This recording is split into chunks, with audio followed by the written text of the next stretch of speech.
Hello guys, welcome to my YouTube channel. কেমন আছো তোমরা? এখন আমরা কথা বলবো হচ্ছে ইন্ডিয়ান এবং ইন্টারন্যাশনাল সিনেমার অনেকগুলো আপডেটস নিয়ে, তার পাশাপাশি কিছু বক্স অফিস কালেকশন নিয়ে কথা বলবো। চলো ভিডিওটা শুরু করা যাক। সব থেকে প্রথম যেটা আপডেট সেটা হচ্ছে আমাদের পুষ্পা 2 থেকে। তো পুষ্পা 2 1500 কোটি টাকার box office collection already world wide করে নিয়েছে নিজের টোটাল 18 দিন মিলিয়ে, বা 17 দিন প্লাস আমরা বলতে পারি। তো এই ফিল্মের হিন্দি যে নেট কালেকশন সেটা আমরা সকলেই জানি, প্রিভিয়াস যত রেকর্ড ছিল স্ত্রী 2 বলি বা জওয়ান, লাইক বিগ ফিল্মস, তাদের সবার রেকর্ডকে এই ফিল্মটা টপকে দিয়েছে। এবং আল্লু অর্জুন এখন প্রথম স্টার যে কিনা হিন্দিতে নেট কালেকশন 700 কোটি টাকার ক্লাবটা ওপেন করলো। ইয়েস, পুষ্পা 2 এখন হিন্দি বেল্টে 700 কোটি টাকার বক্স অফিস কালেকশন করে নিয়েছে। আমি নেট কালেকশন কথা বলছি, ওভারঅল হিন্দি ভার্সনের কথা বলছি না। ওভারঅল হিন্দি ভার্সনের 940 কোটির কাছাকাছি গিয়েছে। 700 কোটি টাকার নেট কালেকশন করেছে হচ্ছে পুষ্পা 2 হিন্দি বেল্টে, এবং যেটা কিনা এখন নাম্বার 1 ফিল্ম, যেটা সব থেকে বেশি কালেকশন করেছে। তার পাশাপাশি 700 কোটি টাকার বক্স অফিস হিন্দি নেট প্রথম খুললো হচ্ছে আল্লু অর্জুন। পুষ্পা 2 এখনও ব্যাপক লেভেলের রেসপন্স দেখাচ্ছে। অলরেডি 25 তারিখ মানে আজ থেকে এই সিনেমাটির 20 মিনিট এক্সটেন্ডেড ভার্সন আমরা দেখতে পাবো থিয়েটারে। দেখা যাক ফাইনালি লাইভ টাইমে এই সিনেমাটির ওয়ার্ল্ড ওয়াইড কালেকশন কোথায় যায়, হিন্দি নেট কালেকশনটা কোথায় গিয়ে দাঁড়ায়। পরের যেটা আপডেট সেটা হচ্ছে খুবই একটা হেভি এক্সাইটিং আপডেট, যেটা কিনা সিকান্দার ফিল্ম থেকে সালমান খানের upcoming much awaited most anticipated upcoming film Sikandar, directed by A R Murugadoss. এই ফিল্মটাকে প্রডিউস করেছে হচ্ছে সাজিদ নাডিয়ারওয়ালা প্রোডাকশন হাউস। তো সিকান্দারের একটা টিজার সেটাকে করা হয়েছে, ঠিক আছে। যে টিজারের রান টাইম হতে চলেছে 1 মিনিট 45 সেকেন্ড। এই টিজারটা কিন্তু আমরা দেখতে পেতে চলেছি সালমান খানের বার্থডেতে, যেটা এর আগেও আমি আপডেটে বলেছিলাম যে সাজিদ নাডিয়ারওয়ালা এটা কিন্তু কনফার্ম করেছে যে সালমান খানের বার্থডে দিন এই সিকান্দার মুভি থেকে টিজার আসবে। যে টিজারটা রান টাইম হতে চলেছে 1 মিনিট 45 সেকেন্ড, এবং এই টিজারটা আসবে এটা কিন্তু বরুণ ধাওয়ান বিগ বসেও কনফার্ম করেছে। 1 মিনিট 45 সেকেন্ডের একটা অ্যাকশন প্যাক টিজার আসতে চলেছে আমাদের সালমান খানের জন্মদিনে, যেটা হচ্ছে 27শে ডিসেম্বর। দেখা যাক সেই টিজারটা এই ফিল্মটার জন্য কতটা level of the hype generate করে দিতে পারে। পরের যেটা আপডেট সেটা হবে সালমান খানকে নিয়ে। তো সালমান খান আর ঋত্বিক রোশন তারা একসাথে স্ক্রিন শেয়ার করবে, এই আপডেটটা আমি দিয়েছিলাম আমার আগের আপডেট ভিডিওতে। তো আমি বলেছিলাম যে এটা কোনো ফিল্মের জন্য না, এটা একটা অ্যাড শ্যুটের জন্য। সেই অ্যাডটাকে শ্যুট করবে হচ্ছে আলী আব্বাস জাফর। ইয়েস, আলী আব্বাস জাফর এই অ্যাডটা শ্যুট করবে, যেটা কিনা মুম্বাইতেই শুটিং শিডিউলটা রাখা হয়েছে। খুব শিগগিরই আমরা দেখতে পেতে চলেছি ঋত্বিক রোশন এবং সালমান খানকে একটা অ্যাডেতে, ঠিক আছে, যেটা কিনা ডিরেক্ট করবে হচ্ছে আমাদের আলী আব্বাস জাফর। পরের যেটা আপডেট সেটা হচ্ছে ঋত্বিক রোশনকে নিয়ে। তো ঋত্বিক রোশন এবং junior NTR starrer upcoming much awaited film, যেটার নাম হচ্ছে ওয়ার 2। তো ওয়ার 2 এর শুটিং শেষ হয়ে গেছে। ইয়েস, ওয়ার 2 এর শুটিং পুরোপুরি শেষ। এই সিনেমার এবার পুরোপুরি কিন্তু পোস্ট প্রোডাকশনের কাজ চলবে, এডিটিংয়ের কাজ চলবে। কালকে এই সিনেমার মানে পুরোপুরি শুটিং শেষ হয়েছে, এবং এর টিজার এবং ফার্স্ট লুক খুব শিগগিরই হয়তো আমাদের চোখে পড়বে। দেখা যাক ওয়ার 2 এর ফার্স্ট প্রমোশনাল কন্টেন্ট কবে আসে। পরের যেটা আপডেট সেটা হচ্ছে সুপারস্টার শাকিব খানকে নিয়ে। তো শাকিব খান এবং রায়ান রাফির নেক্সট ফিল্ম, যেটার নাম হচ্ছে তাণ্ডব, সেই তাণ্ডব ফিল্মটার অফিসিয়াল অ্যানাউন্সমেন্ট কিন্তু খুব শিগগিরই আমরা দেখতে পেতে চলেছি। ইয়েস, শাকিব খান এবং রায়ান রাফির জুটির সেকেন্ড ফিল্ম, যেটার নাম হচ্ছে তাণ্ডব, সেই ফিল্মটার অফিসিয়াল অ্যানাউন্সমেন্ট খুব শিগগিরই আসবে। পরের যেটা আপডেট সেটা হচ্ছে খাদান সিনেমা থেকে। দেবের রিসেন্টলি রিলিজ হওয়া সিনেমা খাদান, যেটা কিন্তু এখন বেঙ্গলি সিনেমাকে একটা অন্য লেভেলে নিয়ে যাচ্ছে, পিক লেভেলে নিয়ে যাচ্ছে। কমার্শিয়াল সিনেমার দরজা ধপাধপ করে খুলছে, এবং এই ফিল্মটা কিন্তু এখনও ব্যাপক লেভেলে রেসপন্স দেখাচ্ছে। অলরেডি এই ফিল্মটা 4 দিনে 4.5 কোটি টাকা প্লাস বক্স অফিস কালেকশন করেছে। ইয়েস, এই সিনেমাটা কিন্তু যত দিন যাচ্ছে শো অলমোস্ট ফুল এবং হাউসফুল বাড়ছে। 4 দিনে 4.5 কোটি প্লাস বক্স অফিস কালেকশন করেছে খাদান। আজকে 25শে ডিসেম্বর, আজকে হলিডে।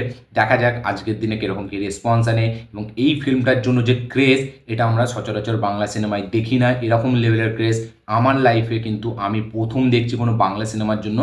অনেক দিন পর, মানে সেই পাগলু, তারপরে রংবাজ, ওইসব সিনেমার পরে, বা জিতের বস 2, এইসব সিনেমার চলে যাওয়ার পরে অনেক বছর পর, প্রায় বলা যায় 7-8 বছর 10 বছর পর আমি এরকম কোনো ক্রেজ দেখছি কোনো সিনেমার জন্য। সিনেমা হলে এরকম রিয়াকশান যেগুলো আমরা সচরাচর সাউথে দেখে থাকি, এই ফিল্মটার কিন্তু রেসপন্স বিশালভাবে চলছে। এই ফিল্মটা অলরেডি 4.5 কোটি টাকা বক্স অফিস কালেকশন করে ফেলেছে, তাও আবার মাত্র 4 দিনে। পরের যেটা আপডেট সেটা হচ্ছে শাকিব খানকে নিয়ে। তো শাকিব খানের নেক্সট সিনেমা, যেটার নাম হচ্ছে বরবাদ, যেটা ডিরেক্ট করেছে মেহেদি হাসান। তো এই সিনেমাতে টোটাল গান থাকবে 5টা, যার মধ্যে কিন্তু 3টে গানের শুটিং অলরেডি কমপ্লিট হয়ে গেছে। ইয়েস, 3টে গানের শুটিং অলরেডি কমপ্লিট, 5টা গান থাকবে এই সিনেমায়। পরের যেটা আপডেট সেটা হচ্ছে আফরান নিশোকে নিয়ে। তো আফরান নিশোর আপকামিং সিনেমা যেটার নাম হচ্ছে দাগি, সেই সিনেমাটির শুটিং আজ থেকে চালু হয়ে গেছে। ইয়েস, সেই সিনেমাটির শুটিং চালু হয়ে গেছে কাল থেকেই। এই সিনেমাটি যেরকম শোনা যাচ্ছে যে কুরবানি ঈদে হয়তো আমরা দেখতে পেতে চলেছি। দেখা যাক আফরান নিশোর দাগি সিনেমার ফার্স্ট প্রমোশনাল কন্টেন্ট আমরা কতদিন পর দেখতে পাই। সেটা টিজার হতে পারে, সেটা গান হতে পারে, বা সেটা মোশন পোস্টার হতে পারে। দেখা যাক সেটা কী হয়। তো সুরঙ্গের পর আমাদের আফরান নিশোর দাগি সিনেমাটি আসছে। তো দেখা যাক দাগি সিনেমাটি কীরকম কী হয়। পরের যেটা আপডেট সেটা হচ্ছে আমাদের দেবরাকে নিয়ে। তো দেবরা পার্ট 2 এর কাজ 2025-এর ফার্স্ট দিক থেকে চালু হবে স্ক্রিপ্টিংয়ের কাজ। ইয়েস, দেবরা 2 এর স্ক্রিপ্টিংয়ের কাজ 2025 থেকে চালু হতে যাচ্ছে। দেখা যাক দেবরা 2 আমরা কোন বছরে দেখতে পাই। পরের যেটা আপডেট সেটা হচ্ছে হলিউড থেকে। তো ক্রিস্টোফার নোলানের আপকামিং ফিল্ম কী হবে সেটা নিয়ে তো বিশাল লেভেলে জল্পনা তৈরি হয়েছিল। কিছুদিন আগে শোনা গেছিলো সে একটা মানে ডিটেকটিভ টাইপের ফিল্ম করবে, এবং এই ফিল্মটারও কিন্তু কাস্টিং বিশাল লম্বা। মানে ম্যাট ডেমন থেকে শুরু করে এখানে টম হল্যান্ড, ম্যাট ডেমন তো নোলানের বলা যায় পার্টনার হয়ে গেছে এখন, পার্টনার ইন ক্রাইম। মানে সে থাকবে এবং নোলানের ফিল্ম ম্যাট ডেমন থাকবে না, এটা এখন হতে পারে না। তো ম্যাট ডেমনের সাথে টম হল্যান্ড আছে, অ্যানি হ্যাথওয়ে আছে, আমাদের জেন্ডিয়া আছে। তো বিশাল একটা রবার্ট প্যাটিনসন আছে যে এর আগে টেনেটের মতো সিনেমা করেছে নোলানের সাথে। তো নোলানের নেক্সট ফিল্মটা হতে চলেছে একটি মহাকাব্যের উপর। ইয়েস, ফিল্ম যেটার নাম হচ্ছে ওডিসি। ঠিক আছে, ওডিসি যে মহাকাব্যটা, যেটা একটা মানে বই থেকে বেস্ট, সেইটার ওপর বানাতে যাচ্ছে ক্রিস্টোফার নোলানের নেক্সট ফিল্ম। এটার ওপর একটা কাহিনী আছে, আমি জানি না পুরোপুরি, কিন্তু একটা মহাকাব্যের ওপর নেক্সট ফিল্ম করতে যাচ্ছে ক্রিস্টোফার নোলান, যেটার নাম হচ্ছে ওডিসি, মহাকাব্যটার নাম।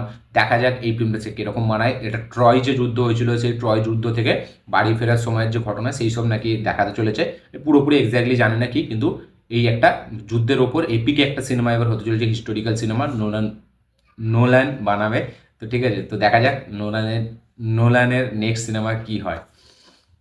পরের যেটা আপডেট সেটা হচ্ছে আমাদের সালমান খানকে নেই। তো সালমান খান এবং করণ জোহর তারা একসাথে থেকে সিনেমা করার কথা ছিল, যেখানে করণ জোহর প্রডিউস করবে এবং আমাদের শেরশার যে ডিরেক্টর বিষ্ণুবর্ধন, সে এই সিনেমাটাকে ডিরেক্ট করবে। সালমান খান অ্যাক্টর থাকবে। ফিল্মটার নাম হয়েছিল বুল, দ্য বুল বলে সিনেমাটির নাম, যেটা কিনা মালদ্বীপে শুটিং হওয়ার কথা ছিল। তো সেই সিনেমাটি আমরা অনেকবার শুনেছি সেলফ হয়ে যাচ্ছে, কখনো শুনতাম সেলফ হয়নি, কিন্তু এখন কিন্তু এটা মানে অফিসিয়াল নয়, কাইন্ড অফ ইনসাইডার রিপোর্ট অনুযায়ী এই সিনেমাটা কিন্তু সত্যি সেলফ হয়ে গেছে। এবং সেই সেলফ হওয়ার পেছনে কারণ হচ্ছে এই সিনেমার বাড়তি বাজেট, এই সিনেমার লোকেশন, যেটা মালদ্বীপের সাথে এখন ভারতের যে মানে চব্বটা চলছে সেইটা নিয়ে। তো সব কিছু এইসব জিনিসগুলোর দিকে তাকিয়েই এই সিনেমাটি মানে সেলফ হয়ে গেছে। এবং করণ জোহর এখন সালমান খানকে নিয়ে কবির খানের সাথে একটি সিনেমা করবে, যেটা একটা হাই অকটেন সিনেমা, যেটা আমি এর আগের আপডেট ভিডিওতেও বলেছিলাম যে কবির খান সালমান খানকে একটি স্ক্রিপ্ট শোনাচ্ছে, যেটা নিয়ে কিন্তু তারা কাজ করতে হয়তো মেবি এর পরে আমরা দেখতে পেতে চলেছি, যেটা প্রডিউস করবে হচ্ছে করণ জোহর। দেখা যাক এই হাই অকটেন অ্যাকশন ফিল্মটার অফিসিয়াল অ্যানাউন্সমেন্ট আমরা কবে দেখতে পাই। এবং দ্য বুল সিনেমাটি কিন্তু এখন পুরোপুরি সেলফ। পরের যেটা আপডেট সেটা হচ্ছে প্রশান্ত নীলকে নিয়ে। প্রশান্ত নীল এবং আমাদের প্রভাসকে নিয়ে। তো প্রশান্ত নীল প্রভাসের সাথে সালার 2 করছে, ঠিক আছে, আমরা সকলেই জানি। কিন্তু এরপরেও সে হোমবালে ফিল্মসের সাথে আবার একটা ফিল্ম করবে, যেটা ডিরেক্ট করবে হচ্ছে প্রশান্ত নীল, যেটা একটা মাইথোলজিক্যাল ফিল্ম হতে চলেছে। ইয়েস, যেটা একটা মাইথোলজিক্যাল ফিল্ম হবে, একটা হাই অকটেন বিশাল বাজেটের সাথে, যেই বাজেটটা শোনা যাচ্ছে 700 কোটি হতে চলেছে। ইয়েস, 700 কোটি টাকার বাজেটের একটি ফিল্ম করতে চলেছে প্রভাস এবং প্রশান্ত নীল, যেটা কিনা সালার 2 এর পরে আসবে। এবং সেই ফিল্মটা প্রডিউস করবে হচ্ছে তেলেগুর খুবই পপুলার একটা প্রডিউসার, যার নাম হচ্ছে দিল রাজু এই ফিল্মটা প্রডিউস করবে। একটা মাইথোলজিক্যাল ফিল্ম হতে চলেছে প্রশান্ত নীল এবং প্রভাসের নেক্সট সিনেমাটি। দেখা যাক এই সিনেমাটির জন্য আমাদের কত বছর ওয়েট করতে হয়।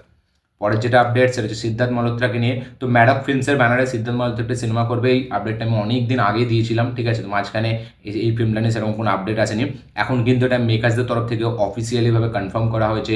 ম্যাডক ফিল্মসের নেক্সট ফিল্মটা হতে চলেছে একটা রমকম ফিল্ম, যেটাতে আমরা লিড চরিত্রে দেখতে পাবো সিদ্ধার্থ মালহোত্রা এবং জাহ্নবী কাপুরকে। এটা একটা মানে সাউথ ইন্ডিয়ান এবং নর্থ ইন্ডিয়ানের যে মিক্স, যেরকম আমরা টু স্টেটে দেখেছিলাম, সেরকম টাইপের একটি ফিল্ম হতে চলেছে। এই ফিল্মটার একটা পোস্টার ছাড়া হয়েছে। ফিল্মটার নাম হচ্ছে পরম সুন্দরী, যেটা কিনা আসবে হচ্ছে 25/7/2025। ইয়েস, জুলাই মাসে এই সিনেমাটি আমরা দেখতে পেতে চলেছি 2025-এর, যেটা প্রডিউস করবে হচ্ছে ম্যাডক ফিল্মসের প্রোডাকশন হাউস দীনেশ বিজনে। ডিরেক্ট করবে হচ্ছে তুষার জালোটা, যার নামই এর আগে উঠে এসেছিল। দেখা যাক। সিদ্ধার্থ মালহোত্রা তার যোদ্ধার পরে সেরকম কোনো সিনেমা আসেনি, এই সিনেমাটি হয়তো তার নেক্সট রিলিজ হতে চলেছে। পরম সুন্দরী সিনেমাতে আমরা দেখতে পেতে চলেছি সিদ্ধার্থ মালহোত্রা এবং জাহ্নবী কাপুরকে। পরের যেটা আপডেট সেটা হচ্ছে সঞ্জয় লীলা ভানসালিকে নিয়ে। তো সঞ্জয় লীলা ভানসালির একটা খুব দামি আপকামিং প্রজেক্ট আসছে, যাতে আমরা রণবীর কাপুর, আলিয়া ভাট, ভিকি কৌশলকে দেখতে পেতে চলেছি। ফিল্মটার নাম হচ্ছে লাভ অ্যান্ড ওয়ার। এই সিনেমাতে শাহরুখ খানের একটা ক্যামিও থাকবে, এরকমও কথা উঠে এসছে। সিনেমাটি 2026-এ রিলিজ হবে, ওই ঈদের সময়, মার্চ মাসের দিক করে। এই ফিল্মে শোনা যাচ্ছে নাকি ইনস্টাগ্রামের যে খুবই একটা মানে ফিগার, খুব দামি ফিগার, যার নাম হচ্ছে অরি, যাকে ইনস্টাগ্রামে বিশাল মানে সে ফেমাস পপুলার। অরি যে একটা বিশাল মানে বড়লোক ঘরের ছেলে, যে একটা মানে হোমোসেক্সুয়াল। তো সেই অরি থাকতে চলেছে হচ্ছে সঞ্জয় লীলা ভানসালির লাভ অ্যান্ড ওয়ার্ডে একটা ক্যামিও চরিত্রে, হোমোসেক্সুয়ালি মানে এই চরিত্রে সে প্লে করবে আলিয়া ভাটের বন্ধু হিসাবে। তো দেখা যাক অরি কি সত্যি আমরা অরিকে দেখতে পাই নাকি সঞ্জয় লীলা ভানসালির এই সিনেমাটিতে। যেরকম আপডেট উঠে আসছে, অরিকে আমরা সঞ্জয় লীলা ভানসালির লাভ অ্যান্ড ওয়ারে দেখতে পেতে চলেছি। পরের যেটা আপডেট সেটা হচ্ছে মালায়ালাম ইন্ডাস্ট্রি থেকে। তো মোহনলালের খুবই জনপ্রিয় একটা ফ্র্যাঞ্চাইজ, যেটা নাম হচ্ছে দৃশ্যম, যেটা একটা কাল্ট ফিল্ম। দৃশ্যম 3 আসছে, এটা কিন্তু মোহনলাল কনফার্ম করেছে। ইয়েস, মোহনলাল একটা ইন্টারভিউতে এটা কনফার্ম করেছে দৃশ্যম 3 আসছে। কবে আসছে, কোন সময় আসছে সেটা কিন্তু সে বলেনি, কিন্তু দৃশ্যম 3 আসছে এটা কিন্তু সে এখন পুরোপুরি কনফার্ম করেছে, যেহেতু তার নতুন রিলিজ বারোজ, ঠিক আছে, 3D সেই ফিল্মটা রিলিজ হচ্ছে, হয়তো তার কোনো ইভেন্টে সেটা কনফার্ম করেছে। পরের যেটা আপডেট সেটা হচ্ছে আমাদের সূর্যাকে নিয়ে। সূর্যার much awaited upcoming film, directed by Karthik Subbaraj, actress Pooja Hegde. ফিল্মটার নাম হচ্ছে সূর্যা 44, এখনও পর্যন্ত আছে। তো এই ফিল্মটার একটা টাইটেল টিজার আসতে চলেছে আজকে 11টার সময়, মানে এই ভিডিওটা যখন আমি হয়তো ছাড়বো তখন 11টা পার হয়ে যাবে, কিন্তু আজকে 11টার সময় সূর্যা 44-এর টাইটেল টিজার রিলিজ হচ্ছে। দেখা যাক সূর্যা কার্তিক সুবরাজ ফার্স্ট টাইম কোলাবোরেট করছে, তাদের মানে এই ফিল্মটা কীরকম কী রেজাল্ট, কীরকম কী আউটপুট বেরোয়, এটা দেখবার মতো বিষয় হবে। এই ছিল আজকে টোটাল আপডেট, ইন্ডিয়ান আপডেট, তার পাশাপাশি ইন্টারন্যাশনাল আপডেট। এই আপডেটগুলো দেখে জেনে শুনে আপনাদের কি বক্তব্য, কি মতামত, কি রিয়াকশন, অবশ্যই কমেন্টে লিখে জানাবেন। ভিডিওটি ভালো লাগে থাকলে লাইক শেয়ার কমেন্ট করে দেবেন। চ্যানেলটি নতুন হলে চ্যানেলটিকে সাবস্ক্রাইব করবেন, বেল আইকনটি প্রেস করতে ভুলবেন না। দেখা হচ্ছে পরের ভিডিওতে, ততক্ষণের জন্য।